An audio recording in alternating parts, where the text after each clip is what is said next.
Olá, o nosso Podcrat hoje recebe Erickson. Nós vamos falar um pouquinho das lendas que cercam Crateús. Olá, seja bem-vindo. Se apresente um pouco para o nosso público. Obrigado pelo convite, Márcio. Me chamo Erickson Fabrício. Me convidaram para esse podcast para falar sobre as lendas crateuenses. Possivelmente por um livro que aborda essa questão das lendas crateuenses, da formação de história que eu tenho, essa pesquisa acerca das lendas do município. E é um prazer estar aqui com vocês.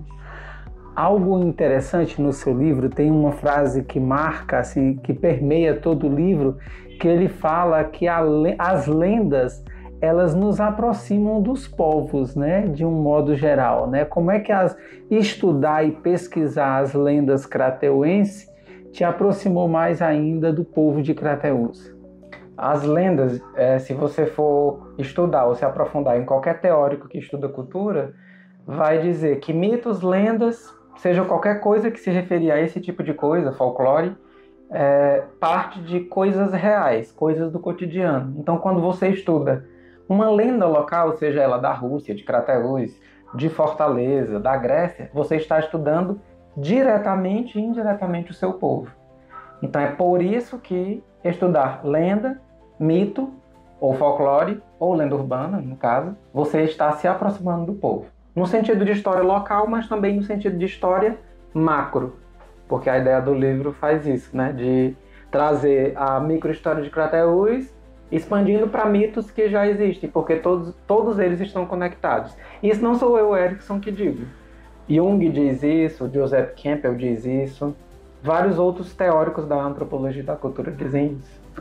No livro que você lançou recente, aí você pode até falar para nós qual foi a plataforma que você lançou, onde os nossos ouvintes, assistentes, vão poder acessar, né, esse livro. Fala aí pra gente, onde é que está esse livro? Márcio, o livro Lendas Crateuenses está disponível no site da editora Pandora, porque foi fruto de um projeto da Lei Paulo Gustavo. Então, assim, a abordagem traz essas lendas e, como o projeto traz a ideia de que ele seja digital, público, a nível gratuito, então a gente pôs no site da editora Pandora. Então você pode ir lá no site, você pode ir também no Instagram, que tem no link na bio, e você acessa o livro gratuitamente. Lendas Crateuenses. Vamos falar um pouco sobre o livro. Né? Ao todo são 7 lendas, 7 contos. E como é que surgiram esses contos? Né? De onde eles vieram? Qual foi a fonte de pesquisa? Pronto. Esses contos eles surgiram nessa ideia primordial de fazer com que o público leitor compreendesse que nós estamos conectados de modo universal com todas as lendas. Foi fruto de uma viagem que eu fiz, eu encontrei uma plantinha que se chama heliantropo, e eu já tinha isso na minha cabeça, de que cultura, costumes são conectados, dada a formação de história que eu tenho. E eu encontrei uma planta no Templo de Apolo, na Grécia, que tem aqui em Crateús. Eu fiquei assim, meu Deus, o que é que essa planta está fazendo aqui? Ou, o contrário, o que é que essa planta faz em Crateús? Como eu já tinha determinadas leituras em cima de Joseph Campbell, que é esse autor que eu sempre friso, porque ele tem essa visão de cultura universal, eu comecei a pesquisar coisas indígenas que se conectassem com mitos e lendas universais, e contos também, contos relacionados a lendas que se conectavam com questões universais. Então, assim, eu parti do ponto de que Curupira está associado aqui, porque eu já havia conversado com várias outras pessoas que falavam sobre Curupira. Só que ficava sempre aquela dúvida, mas por que eles citam que Curupira tem cabelo cor de fogo? Ou cabelo de fogo? E aí eu fui pesquisar a fundo. Então eu compreendi que o Curupira, ele descende de mitos indígenas no ambiente da Amazônia, mas por frutos da migração viking, a primeira leva de vikings ruivos que teve. Por exemplo, quando a gente ouve falar de viking, a gente pensa que todos eles são ruivos ou aloirados. Na verdade, não, eles eram amorenados. Mas a leva que veio para cá, para o ambiente da América, para o ambiente da... da América do Norte para a América do Sul, foi uma leva de vikings ruivos. E é justamente os vikings que geram todos os ruivos que existem no Brasil. E esses vikings, eles tinham o hábito de, quando a criança nascia deficiente, eles jogavam no meio do nada para ela morrer. Eles não sacrificavam, eles não matavam. Mas eles deixavam para ela morrer porque ele não era uma pessoa compatível com a regra de ser guerreiro. Então, quando eu percebi isso, que o Curupira, ele era algo que vinha da cultura viking, eu percebi, nossa, uma lenda forte, que é o Curupira, tem conexão com os vikings, que é uma coisa completamente europeia. E daí eu saí fazendo todos esses contos, pegando lendas locais de Crateús e conectando com lendas universais. Então, dando continuidade, o primeiro conto, a primeira lenda, é o Rio da Vida. Sim. Fala um pouquinho pra gente sobre o Rio da Vida. Esse conto vai trazer essa ideia de que o Rio Poti, ele parte dessa premissa de que, por exemplo, toda cidade que se transforma e que se gera ao redor de um rio, é esse rio que é o fruto, né? Que é o fruto não, que é a origem dos frutos. Então, no caso, quando eu nomei esse conto de Rio da Vida, é querendo dar esse respeito ao Rio Poti, que hoje é poluído. A minha avó, que tem quase 102 anos, ainda viva, diz que quando ela era menina, ela já conhecia o Rio Poti poluído.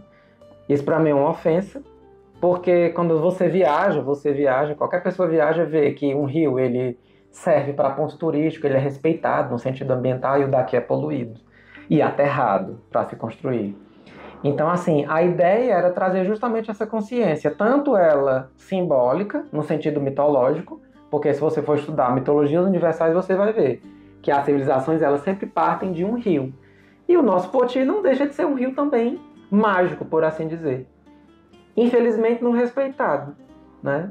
E por isso que eu decidi fazer esse conto para nos levar a refletir nessas duas questões. A questão ambiental, a questão cultural, a questão também mitológica de que o rio, ele realmente é algo mágico.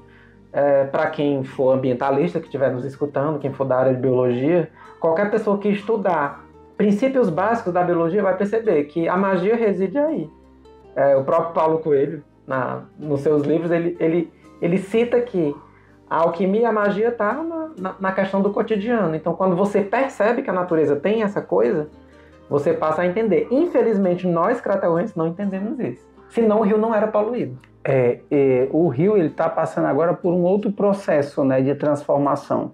Que ele, a partir de uma lei estadual, ele se transforma hoje no Parque Estadual do Rio Poti, que é o maior parque do estado do Ceará. Esperamos que esse processo de transformação aconteça aí, esse processo também de conscientização, de limpeza, né? Muitas outras coisas, mas bem interessante. Na sequência, a gente tem as flores do dragão, que aí ele também faz uma referência no conto anterior, que ele liga a região, começa em Crateús, tem um pouquinho lá do Ipu, né? Ele faz um... Sim. Conta aí pra gente. Essa parte é muito interessante porque quando o brasão da Academia de Letras foi feito, a gente escolheu 2 espécies daqui de Crateús para fazer os raminhos que puxam nessa parte do brasão, são 2 espécies daqui, Polygala violácea e Gonfrena desertorum. No conto As Flores do Dragão é essa espécie, Gonfrena desertorum. Mas por quê? Justamente porque na região dos sertões de Crateús, essas 2 espécies, elas têm algo que nenhuma espécie catalogada tem. Por ser um mato, algo que o povo considera mato, ela representa dentro dela, quando o sol bate, ela muda de cor, ela fica roxa. A Polygala violácea fica roxa de imediato. A Gonfrena desertorum, que é a citada no conto, que na verdade a gente chama de perpétua aqui em Crateús, ela fica roxa aos poucos. Então, quando o sol sai, ela fica branca. É uma característica, Márcio, que é só daqui do sertão de Crateús. Por exemplo, se você for para outra região que encontre a perpétua, a poligália, ela não tem essa característica. Tanto que tem alguns artigos que já estão sendo feitos em relação a esses 2 matos, né? Na verdade, é uma flora, faz parte da flora de Crateús. E como eu sabia dessa lenda de Ipu, e como a própria flor parece um ovo de dragão, que ela é como se fosse assim, uma coisa oval e espinhenta, escamada, aí eu disse, não, essa flor parece um ovo de dragão, de fato, essas lendas que a gente estuda. Então, eu passei a fazer isso. E lá na curva do batalhão, cada vez que chove, a gente tem um grupo de flores que nascem de maneira descontrolada, que é dessa espécie, a Gonfrena desertorum. E elas expressa essa característica. Então, por isso que eu peguei essa ideia de dizer que o dragão sobrevoou essa região, pingou o sangue e que nessa região nasceu alguma frente desertora. É tanto que quando você faz esse trajeto na Avenida Sargento Hermínio até o G da maçonaria, aquele G que é quase em frente à entrada do batalhão, você se depara com essas flores que é da espécie Cofreno desertório, que tem essa característica. Então a ideia partiu daí, pegando esse lendário imaginário dos dragões, pegando a ideia de que já tem um dragão no ambiente do Ipu, que guarda um tesouro, e trouxe para cá, para o ambiente de Crateús. E discutir ainda duas coisas. Do fato de geógrafos defenderem que o rio Poti nasce na Serra da Joaninha ou na Serra dos Cariris Novos. Existe essa discussão geográfica também no conto.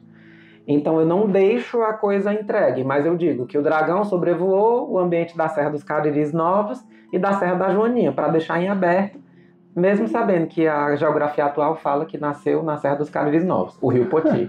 Então já discuto isso também. Interessante. O conto seguinte é os Caratis.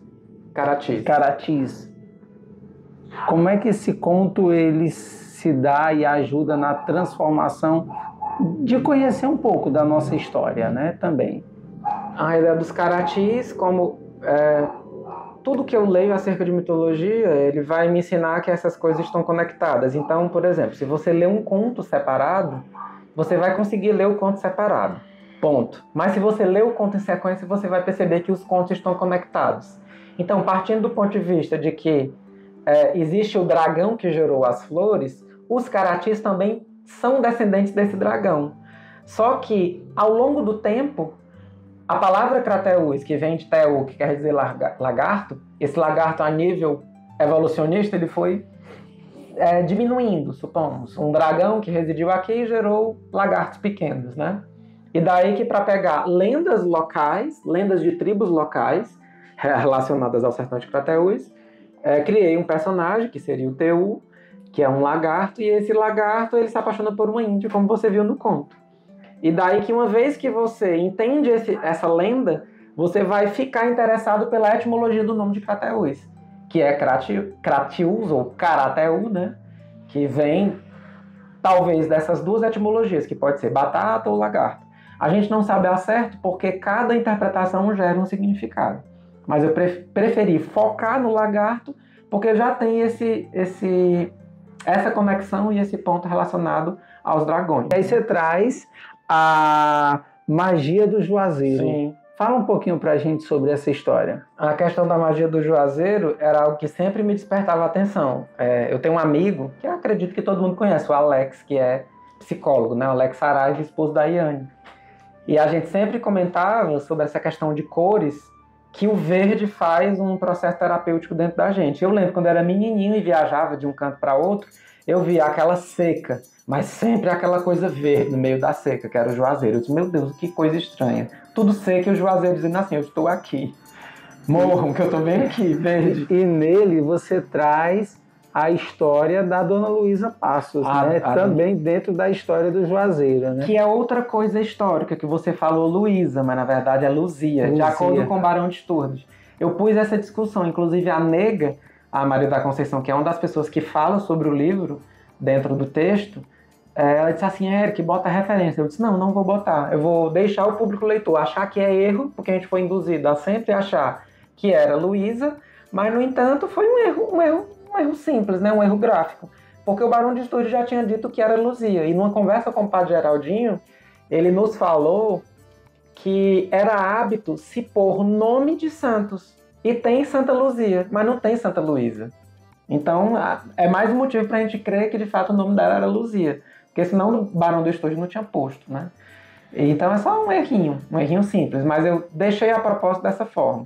Então, quando eu cito a magia do Juazeiro, fazendo essa conexão de que o Juazeiro tem também aquele lance do sangue do dragão, o lance do sangue do Tejo, do sangue dos Caratiús, que são pessoas resistentes, fortes, né? Porque a gente vive num ambiente que é praticamente hostil nesse sentido climático. E daí que, se você vê que, por exemplo, o povo do sul, sudeste, ele não resiste a períodos de seca, e nós resistimos. Então nós resistimos porque somos que nem o Juazeiro. Daí despertar esse lance de que nós somos resistentes que nem elementos da nossa natureza local. Aí, seguindo, tem mais 3 contos, né? Que é a Yara depois tem um que fala sobre Maratoã e depois João e o Vic, né? João, o Yokai. E o Yokai. Fala um pouquinho pra gente sobre eles. Certo. A Yara, a Senhora d'Água, ou a Senhora das Águas, seria um conto onde eu sempre escutava no lendário, na pesquisa que eu fiz acerca de história oral, que existia a Mãe d'Água aqui, né? E, obviamente, se a gente tem o Rio da Vida, que é o Rio Poti, essa Mãe d'Água, o único local com água extensa seria o Rio Poti. Então, passei a fazer essa conexão. E tentei puxar a ideia de Iara, respeitando os mitos indígenas, mas também acrescentando outros elementos, colocando o boto no meio, que é algo bem característico do ambiente da Amazônia, porque conecta, assim, os rios um com os outros. E também não deixa de conectar os mares, que desaguam nos rios. E daí que eu peguei a ideia da Iara para dizer que ela era filira, uma ninfa, e que os índios daqui escutaram um cavalo, que é Cronos da mitologia grega, correndo atrás dessa ninfa, porque esse mito existe. Então, quando essa ninfa veio do ambiente grego para Crateús, o Cronos a cavalo veio correndo. Então, é por isso que nas lendas locais os índios dizem que a Iara, Mãe d'Água, tem medo de cavalo. Mas ninguém explica isso. Então, eu tentei juntar os elementos para dizer que, como Cronos virava cavalo, ele se metamorfoseava em cavalo e, de fato, ele perseguiu Filira. Só que quando o Cronos saiu gritando da Grécia para cá, andando em cima do mar, e a Filira correndo por ser uma ninfa da água, ela chega em Crateús. Só que os índios escutam Filira, Ira, Ira, que quer dizer Mãe d'Água, Ira ou Iara. Então eu fiz essa conexão justamente para que se compreenda que essa intenção do livro primordial é fazer com que todo mundo entenda que religião não é separada, que cultura não é separada, que essas fronteiras é bobagem que a gente inventa. Óbvio que eu sei que existe língua diferente em vários locais, que existe alimentação diferente em vários locais, mas as barreiras quem criam somos nós. Então o livro tem essa proposta. Então daí eu conectar o mito da Iara com coisas completamente universais. Lembrar que aqui nós temos algumas etnias, né, de povos indígenas e cada uma tem a sua história e as suas histórias e as suas lendas. Aí nós temos Maratoã, né, assim, um conto que vai abordar, né, que aqui nós temos também um bairro com esse nome, né, então traz essa questão da referência histórica do local. Maratoã aborda o quê? A Maratoã vai abordar os últimos descendentes de Teu, naquele mito que fala que o ser primordial criado pelo deus dos indígenas foi o Teu, e o Teu gerou todos os outros, porque o Teu tinha o sangue de dragão dentro dele. Então eu vou trazer dentro dessa ideia de que as pessoas que primeiro habitaram a Maratoã descendem desse índio primordial, que seria o Teu.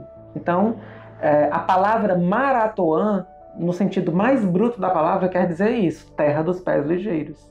E curiosamente, o Curupira pairava por ali. E quando você vai ler a fundo a lenda do Curupira, o Curupira tinha a habilidade de andar ligeiro. Ele andava muito ligeiro.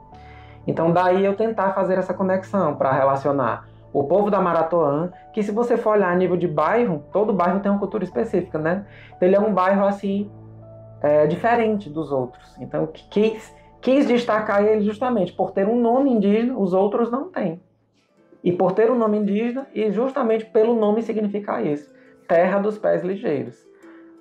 Não foi uma invenção de minha parte, foi uma pesquisa aprofundada e acabei chegando nessa conclusão que significa isso. E também por ser um bairro mais distante um pouco do centro da cidade, tem que andar um pouco mais rápido.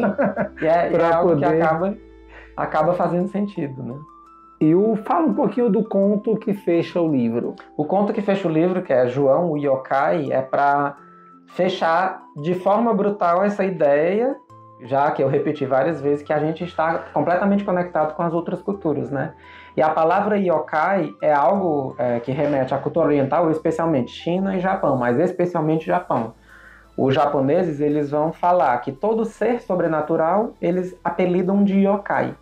Então, por exemplo, se você for um lobisomem, você é um yokai. Se eles verem a velha do algodão, é um yokai. Qualquer ente sobrenatural que beira entre o sobrenatural e o humano, eles chamam de yokai. E aqui, especialmente aqui onde a gente está, não posso revelar detalhes porque senão vou ser preso, mas assim, especialmente aqui a gente tem uma lenda local. Quando eu digo local, eu me refiro ao bairro, que tinha um senhor, né, que se transformava em lobisomem. Então eu escutei algumas pessoas mais velhas, não somente minha avó, que tem quase 102 anos, e que tinha um rapaz que se transformava em lobisomem. E daí que eu não podia revelar o nome dele, então eu pus a ideia do Japão, João o Yokai. Então assim, ele vai ter uma alergia profunda a acônito, que conforme o lendário, o acônito é uma flor que causa mal aos lobisomens, aos licantropos no caso, e também eu exalto a presença dos japoneses justamente no período da fundação de Crateús, tanto da fundação enquanto vila e também enquanto da emancipação de cidade. A gente tem uma presença muito forte de japoneses no ambiente do Ceará, para quem não sabe. Então é por isso que eu coloco 2 trabalhadores no ambiente de Crateús, como se fossem imigrantes aqui no ambiente de Crateús, que mexem com ervas, com óleos, isso e aquilo, e é eles que identificam esse rapazinho que se chama de João, identificam que ele tem essa alergia ao acônito. E óbvio que eles não vão fazer nada com o garoto, né? Mas vão perceber que ele tem essa alergia ao acônito e vão deduzir que ele é um yokai. Então eu estou unindo diversos elementos dentro desse conto.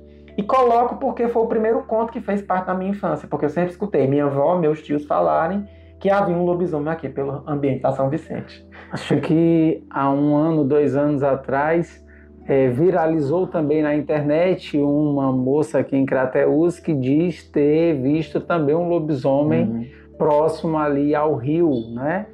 E aí essas lendas que vão e que voltam e vai permeando, costurando as nossas histórias e tecendo novas. E assim nós agradecemos muito a sua participação.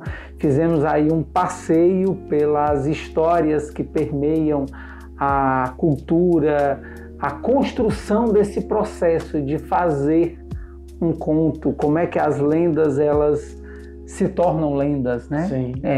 E aí a gente só agradece novamente a você e você pode se despedir aí do nosso público e falar um pouco de como foi esse processo de construção, de pesquisa. A partir de cerca de fragmento de 2 a 3 anos, já pesquisava indígenas no meio de Crateús, né? Justamente para fazer essa espécie de literatura. Sempre focando no imaginário, a lenda local, a questão do folclore, sempre fazendo essa conexão. Então, já é uma pesquisa de 2 a 3 anos. Então, quando surgiu a Lei Paulo Gustavo, ano passado, eu já tinha esse projeto feito. Eu não tinha o projeto com as lendas que eu misturei com as lendas universais, mas eu já tinha todo o lendário feito a nível de indígenas. Então foi fácil. Então quando eu montei em cima disso. Então o processo foi pegando coisas universais, aquela pesquisa que eu já tinha feito de 2 a 3 anos atrás, focando nos indígenas de Crateús, obviamente indígenas do Ceará, e daí que eu já tinha pontuado o que é que eu queria abordar. Que eu já tinha enxergado através daquele autor que eu citei várias vezes aqui, que é o Joseph Campbell, que essas lendas, elas se permeiam, elas estão completamente entrelaçadas. Então aquelas percepções que eu fui tendo, eu fui anotando e pensei, eu vou escrever sobre o lobisomem, porque ele tem relação com várias outras culturas, porque a ideia justamente era trazer um mito local que se fundisse com a mitologia universal.